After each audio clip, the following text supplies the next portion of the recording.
अहंकार हा दुधारी तलवार सारखा आहे. हा तुमची लोकप्रियता आणि विवेकबुद्धी नष्ट करतो.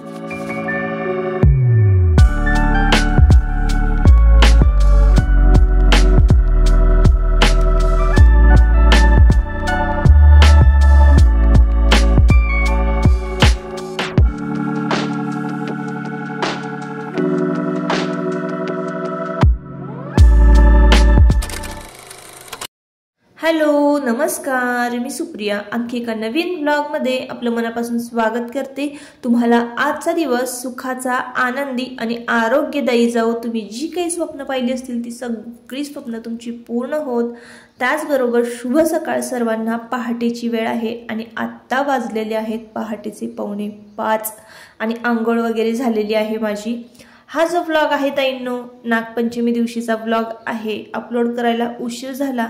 तब्येतच बरी नव्हती आणि सध्या व्हायरल इन्फेक्शन इकडे सगळीकडे पसरलेलं आहे. तर बऱ्यापैकी घरातले सगळेच मंडळी ना आजारी होते. तब्येतच बरी नव्हती कोणाची आणि माझी देखील. तर चला मग म्हटलं आता हा ब्लॉग जो आहे तो आता अपलोड करूया आणि शूट केलेलाच आहे. तर मी हा जो ब्लॉग अपलोड करते ना तर तो संपूर्ण पुरणपोळी रेसिपीबद्दल असणार आहे. ज्यांना पुरणपोळी करताना थोडंसं अवघड जातं किंवा पुरणपोळी जमतच नाही तर त्यांच्यासाठी हा व्लॉग आजचा ना खूप उपयुक्त ठरणार आहे. तर आंघोळ झाली आणि लगेचच मी इकडे किचनकडेच वळालेले आहे. आजचं लोटून झाडून बाकीची जी काही कामं आहे ना ती तशीच राहिलेली आहेत. सगळ्यात आधी आंघोळ झाली आणि किचनमध्ये आलेली आहे. सुरुवात अन्नपूर्णेच्या पूजेपासूनच होते. जेव्हा कधीही गोडाचा स्वयंपाक असू दे किंवा नैवेद्य असा विशेष दाखवायचा असेल, सणवार असेल तर अन्नपूर्णेचं पूजन आणि असे पण मी रोजच करते. आज पुरणपोळीचा स्वयंपाक करायचा आहे आणि आता यानंतर लगेच गणपती बाप्पा येतील तेव्हाच पुरणपोळी होणार आहे. तर नागपंचमीला ना विशेष असं नैवेद्य, दिंड्यांचा नैवेद्य केला जातो. आमच्याकडे दिंड म्हणजे दिंड जे आहेत पुरणपोळीचे ते केले जातात. आता ते कसे करायचे, काय करायचं, संपूर्ण रेसिपी मी या व्हिडिओमध्ये तुमच्याबरोबर शेअर करणार आहे. तर म्हटलं चला डिटेलमध्ये मी तुमच्याबरोबर हा जो व्हिडिओ आहे पुरणपोळीचा शेअर करत आहे. तर बघा इथे चिपटं घेतलेलं आहे मी परातीमध्ये आणि बरोबर 1 चिपटं असे मी हरभऱ्याची डाळ घेतलेली आहे. डाळ स्वच्छ निवडलेली आणि पुसून घेतलेली आहे. धुण्याची सुद्धा गरज नाही आहे डाळ, कारण आम्ही ना असंच प्लॅस्टिकच्या पिशवीमध्ये व्यवस्थित डाळी निवडून वगैरे पुसून वगैरे भरून ठेवत असतो डब्यामध्ये. प्लॅस्टिकच्या पिशवीमध्ये डाळी भरून ठेवल्या ना किडा वगैरे होत नाही म्हणून मी प्लॅस्टिकच्या पिशवीमध्येच डाळी ठेवते. आणि मग त्यानंतर डाळ इथं पुसून वगैरे घेतलेली होती त्यामुळे धुतली नाही. पाणी थोडंसं कोमट करून घेतलेलं आहे पातेल्यामध्ये. अगदी थोडंसं काटामोड करून घ्यायचं, थोडंसं कोमट. असं केल्याने ना डाळ पण आपली एकसारखी छान शिजते. म्हणून थोडंसं डाळ घालताना ना पाणी कोमट करून घ्यायचं मग त्यामध्ये डाळ घालायची आहे शिजायला. थोडंसं तेल घातलेलं आहे, तुम्ही पाहिलं असाल. तर तेल यासाठी घालायचं की आपली जी डाळ आहे ती उतू जात नाही आणि छान मऊसूत शिजते. तर पहाटेचं वातावरण बघा आत्ता नुकतंच उजाडत आलेलं असणार आहे. तर छोटी मोठी जी काही इतर कामं होती ना, थोडीशी कपड्यांच्या घड्या वगैरे घालायच्या होत्या. पहाटेच्या वेळेस कसं वातावरण शांत आणि थंडगार असतं. तर निळसर असा आभाळ झालेला आहे आणि थोड्याच वेळात ना आता उजाडणार आहे. तोवर इकडे म्हटलं चला डाळ वगैरे शिजली का पाहूयात. तर चहा ठेवून घेतला एका बाजूला आणि आता डाळ छान बऱ्यापैकी उकळलेली आहे. तर तुम्ही जर कुकरमध्ये शिजवत असाल ना डाळ 15 मिनिटात डाळ शिजते, पण पातेल्यामध्ये अशी उघडी शिजवायची म्हटली ना बरोबर 1 तास लागतो ताईंनो. आता बघा डाळीला थोडासा फेस आला ना तो आपण काढून घेणार आहोत आणि ना डाळ छान उकळायला ठेवून देणार आहोत. आता शिजवायला ठेवून देणार आहोत. तर गॅस बारीक करायचा आणि एका ताटामध्ये पाणी घेऊन झाकण ठेवून द्यायचं पातेल्यावर आणि गॅस बारीक करून ही डाळ आहे ना आपल्याला छान शिजवून घ्यायची. दर 15 मिनिटाला चेक करायचं डाळ शिजले का. बरोबर 1 तास तर लागतो बघा ताईंनो. आणि उघडी डाळ शिजवायची आणि कुकरमध्ये शिजवलेल्या डाळीमध्ये खूप फरक असतो. आता आम्हाला जमत नाही कुकरमध्ये कशी डाळ शिजवायची आणि मला तरी कुकरमध्ये नाही जमत म्हणून मी अशीच पातेल्यामध्ये डाळ शिजवत असते. तुम्ही कदाचित कुकरमध्ये शिजवत असाल तर मी माझ्या पद्धतीनं तुमच्याबरोबर पुरणपोळीची रेसिपी शेअर करते. तुम्हाला माहिती आहे नेहमीच सकाळी सकाळी मी किचन कट्ट्यावर धूप लावत असते. तर धूप असं छान दरवळत असला ना की खूप भारी वाटतं. तर आता चहा घेते आणि लगेचच इकडं देवपूजेला मी बसलेली आहे. उजाडता वेळेस ना, म्हणजे जसं जसं उजाडत येतं ना तसं तसं मग खूप भारी वातावरण असतं ना आजूबाजूचं. तर सकाळी सकाळी त्याच वेळेला ना देवपूजा करायला खूप भारी वाटतं. तर आज माझी देवपूजा झाली, पण मी देवांना अजून फुलहार अर्पण नाही केलेले. तर आत्ता नुकतंच उजाडत आलेलं आहे ना, थोड्या वेळाने मी फुलं घ्यायला जाणार आहे. तर आता पाहूयात आपण डाळ शिजले का, कारण पाऊण तास तर झालेलाच आहे डाळ शिजत घालून. इकडे बघा पूर्णपणे डाळ इतकी मऊसूत शिजलेली आहे, पूर्ण चपटी झालेली आहे, म्हणजे जराही असं कण राहिलेला नाही त्याच्यामध्ये, इतकी मऊसूत अशी छान डाळ शिजलेली आहे. आता ही डाळ शिजले ना, आपण येळून घेऊया. डाळ येळली की लगेचच मी आता पुरण परतायला घेणार आहे. आता पुरण कसं परतायचं सगळ्या टिप्स बारीक सारीक मी शेअर करणार आहे. व्हिडिओ कुठेही स्किप करू नका, कारण नंतर मग मला कमेंट येतात. मागच्या व्हिडिओला पण एकदा असंच झालं होतं. तर मी सुरुवातीला साफसफाई केली तेव्हा सांगितलं होतं की मी भांडे घासलेले नाही, मी ताईंकडनं भांडे घासून घेतलेले आहेत. तरी मला परत पुन्हा त्यावरच कमेंट आली होती की ताई मला नाही वाटत तुम्ही भांडे घासलेले आहेत. तर मी भांडे घासलेच नव्हते. श्रावण महिना लागण्याआधी आपली साफसफाई संपूर्ण झालेली आहे बघा. आता मी गूळ घातलेला आहे. आता गुळाचं प्रमाण किती असावं, तर जेवढी आपण डाळ घेतलेली आहे ना चिपटभर, तेवढंच गुळाचं प्रमाण असलं पाहिजे.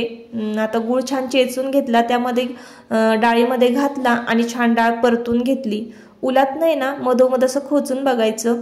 उलातनं उभं राहिलं ना पुरणामध्ये की समजायचं आपलं पुरण छानपैकी परतलेलं आहे, आणि मगच आपल्याला पुरण वाटायला घ्यायचं आहे. तर पुरण बघा मी इथं परतून घेतलेलं आहे, आणि आता ना ह्या चाळणीमध्ये ना वाटून घेते. तुमच्याकडे पुरणाचं यंत्र असलं तर त्यामध्ये सुद्धा तुम्ही बारीक करून घेऊ शकता पुरण.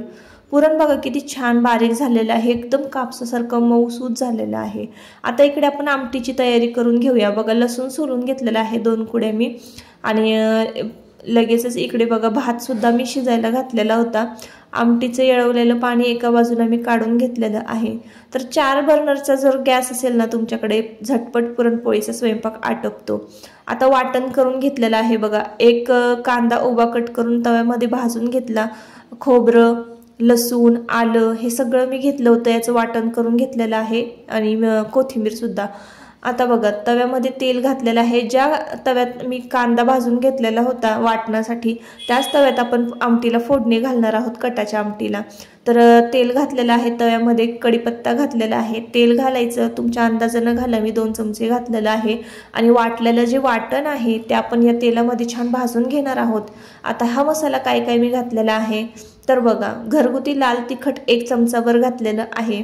त्यानंतर 1 चमचाभर कश्मीरी लाल चिली पावडर घातलेली आहे, हळद पावडर आणि मीठ हे घातलेलं होतं.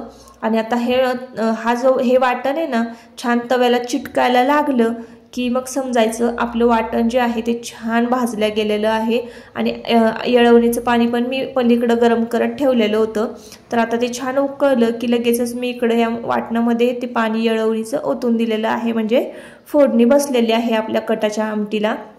आणि आता हे छान मिक्स करायचं, आणि लगेच आपल्याला त्या पातेल्यामध्येच पुन्हा ओतून द्यायचं आहे. असं केल्यानं काय होतं ना, परत परत कढई फोडणीसाठी आणि डबल भांडेच, म्हणजे भांड्याचा व्याप करावा लागत नाही, म्हणजे होत नाही, आणि पटकन स्वयंपाक झटकीपट होतो. म्हणून मी ही जी साधी सोपी पद्धत आहे माझी तीच वापरते. तर बघा आता तवा ठेवून दिलेला आहे घासायला. आता आमटी पण आपली छान झालेली आहे तयार, भात पण झालेला आहे. आणि लगेचच मी इकडं कुरवडी तळायला घेतलेली आहे. कुरवडी तर नाही आहे, पण मी ना मागच्या उन्हाळ्यामध्ये बघा खिशी पापड केले होते तांदळाचे, तर तेच तळून घेते. तर अजूनही छान पांढरे शुभ्र, आणि छोटासा जरी तुकडा टाकला ना तरी मोठाच्या मोठा पापड छान फुलतोय. तर आता इकडे मी उडदाचे पापड सुद्धा तळून घेते. एकदा तळून झालं ना की मग काही टेन्शन नसतं. आता एका बाजूला मी चहा ठेवलेला होता. परत पुन्हा एकदा घरातले सगळे मंडळी आता उठलेले आहेत. जवळजवळ आत्ता वाजलेले आहेत 7:30 पावणे 8च्या आसपासचं हे टायमिंग असावं. आणि मी कणिकसुद्धा भिजवून घेतलेली आहे. आता कणिक कशी भिजवायची, नॉर्मली आपण चपातीला भिजवतो ना तशीच भिजवलेली आहे. फक्त मी यामध्ये ना हळद ॲड केलेली आहे. आता बघा किती मऊसूत कणिक छान भिजवून घेतलेली आहे, थोडीशी घट्ट अशीच मळलेली आहे. आणि एका नॅपकिनमध्ये ना ओला करायचा नॅपकिन, आणि छान गुंडाळून भिजायला ठेवून द्यायची आहे. 1-2 तास कणिक ही आपली छान भिजली, कुठल्याही पद्धतीने तुम्ही पोळी जर लाटली ना आणि कशीही लाटली ना अजिबात फाटत नाही. इतका छान आता बघा हे तळण सुद्धा तळून झालेलं आहे आणि केशी पापड पण एकदम पांढरा शुभ्र दिसतोय। हे नाचणीचे पापड आहेत। आता बघा इकडे आमटी तयार झालेली आहे, भात आपला तयार झालेला आहे, पापडही तळून झालेले आहे, पीठही मळून झालेलं आहे। चला म्हटलं सगळ्यांच्या आंघोळ्या झालेल्या आहेत तर आपण मशीनला कपडे लावून देऊया। तर इकडे मी मशीनला कपडे लावून घेतलेले आहे। कसं होतं ना, सणावाराला ही जी कामं आहेत ना ती मागे पडतात, म्हणून स्वयंपाकाबरोबर ही सुद्धा कामं लपटपट आटपायला पाहिजेत, म्हणून एका बाजूला मग मी मशीन सुद्धा लावून दिलेली आहे। आता फक्त घरामधलं लोटून झाडून करायचं आहे, बाकी सगळं झालेलं आहे। म्हणजे हॉलमध्ये फक्त मी देवपूजा करण्याआधी लोटून घेतलेलं होतं, बाकीचे ज्या रूम आहेत त्या लोटायच्या राहिल्या होत्या। तर असो, आता इकडे बघा मी लगेचच ना दिंड करायला घेतलेली आहे। आता दिंड कशी बरं करायची तर खूप सोपं आहे बरं का। आता मोठीच्या मोठी मी बघा एक चपाती लाटून घेणार आहे। ज्यांना दिंड जमत नाही किंवा दिंड करणं खूप अवघड वाटतं ना, त्यांनी ही ट्रिक नक्की यूज करा। आणि घाई गडबडीच्या टायमाला आहे ना अशा छोट्या छोट्या ट्रिक्स खरंच वापरणं गरजेचं असतं। एक एक एक दिंड करत बसण्यापेक्षा ना मी मोठीच्या मोठी पोळी लाटून घेते आणि नंतर मग आपल्याला म्हणजे एक डब्याचं झाकण घ्यायचं आणि त्या झाकणाने ना पटपट पटपट आपण पुरी जशी करतो त्या पद्धतीनं आपल्याला याच्या लाट्या पाडून घ्यायच्या आहेत। म्हणजे छोट्या छोट्या हे करायचे आहेत, पोळ्या पाडून घ्यायच्या आहेत आणि त्यानंतर आपल्याला ना यामध्ये पुरण भरायचं आहे। आता पुरण आपल्याला बरोबर दिंड कशी आपण बांधून घेतो त्या पद्धतीनं आपल्याला ना पुरण यामध्ये भरून घ्यायचं आहे, म्हणजे असं चौकोनी आकारामध्ये। आणि आपल्याला मग नंतर दिंड व्यवस्थित बांधून घ्यायची आहेत, म्हणजे ते पोळी जी आहे ती फोल्ड करायची आहे। तर अशाच पद्धतीनं आमच्याकडे सातारी भागामध्ये दिंड केली जाते आणि दिंडांचाच नैवेद्य जो आहे तर तो नागराजाला म्हणजे नागदेवतेला दाखवला जातो। आणि असं म्हणतात की आजच्या दिवशी हे नैवेद्य दाखवून आल्याशिवाय नागराजाला वारुळाला जाऊन आल्याशिवाय चुलीवर तवा ठेवायचा नसतो असं आमच्याकडे म्हणतात। पण आता तुमच्याकडची पद्धत कशी आहे नक्की मला कमेंट करून सांगा। तुम्ही पण असंच दिंड करता का अशाच पद्धतीचे? तर काही भागामध्ये बघा कानोले टाईप दिंड असतात, तर तसे पण असतात।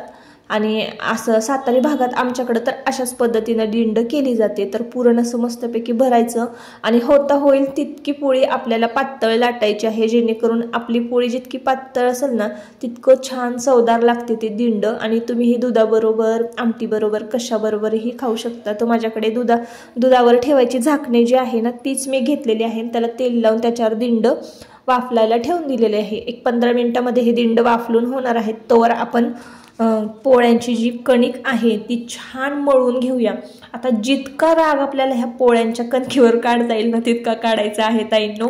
म्हणजे जितकी तुम्ही तिला जोर लावून मळाल, जितका आपटून धुपटून चेचून मळाल ना तितकी तुमची पोळी मऊ लुसलुशीत आणि कापसासारखी होणार आहे। म्हणून अशाच पद्धतीनं बघा मी पोळ्या करत असते। तर आता बघा छान कणिक भिजवून म्हणजे मळून झालेली एकजीव झालेली आहे। कशीही मी ती तोडली ना एकदम चिकट अशी कणिक झालेली आहे। आता पटपट पटपट मी पुरणपोळी लाटायला घेणार आहे। आता मी प्युअर गव्हाच्या पिठाची पुरणपोळी केलेली आहे ताईंनो। काही जण काय करतात मैदा सुद्धा मिक्स करतात, पण मैदा मिक्स केला ना की त्या पोळीला थोडासा असा म्हणजे थोडी ती कडक होती थोड्या वेळानंतर, लगेच एक 5 मिनिटानंतर मैद्याची पोळी जी आहे, मैदा गहू मिक्स केलेले असतात ना गव्हाचं पीठ, त्याची पुरणपोळी लगेच म्हणजे एक 5 मिनिटानंतर कडक होते। तर मी काही तसं करत नाही, मी प्युअर फक्त गव्हाच्या पिठाच्या पोळ्या करत असते। तर आता बघा मी उंडा कशा पद्धतीनं भरून घेतलेला आहे, छोटे छोटे उंडे एकदम करून घेतलेले आहे, जेणेकरून आपली परत तारांबळ होऊ नये की एक पोळी लाटली आणि एक भाजली तर मग अरे बापरे उंडा करू की पुरण भरू की पोळी लाटू की पोळी भाजू असं होतं ना। त्यामुळे मी पटकन 4-5 उंडे करून घेतलेले आहेत आणि पटपट पटपट आता ना मी उंडे सुद्धा भरून घेणार आहे।